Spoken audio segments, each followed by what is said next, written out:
Apo e njihni këtë djalin që besoj se shumë prej juve i ka dalë në TikTok me videot e tij kreative? Kjo është një 20 eurë dhe që ka kushton dita jote në Prishtinë. Elliot Hashimi, një figurë energjike dhe inovative që po zhvillon fushatën kreative me impakt në rrjetet sociale, synon të sjellë ndryshime të prekshme në Prishtinë si kandidat për asamble në radhët e PSD-s.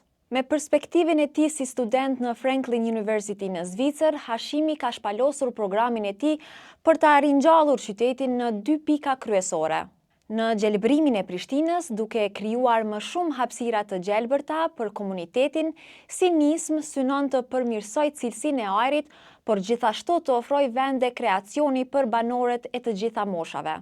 Përveç kësaj, kandidati për asamble komunale të kryeqytetit është i përkushtuar ndaj zhvillimit të jetës së natës në Prishtinë. Ai propozon zgjatjen e orëve të aktiviteteve në qytet, duke ofruar një gamë të gjerë mundësish argëtimi për të rinjët, për të sjellë një atmosferë dinamike që vazhdon edhe pas orës 11. Për një Prishtinë më të gjallë dhe më të gjelbërt, votoni për numrin 14 nga radhët e PSD-s, Elliot Hashimi, kandidatin që sjell vizion dhe pasion për të ardhmen e qytetit.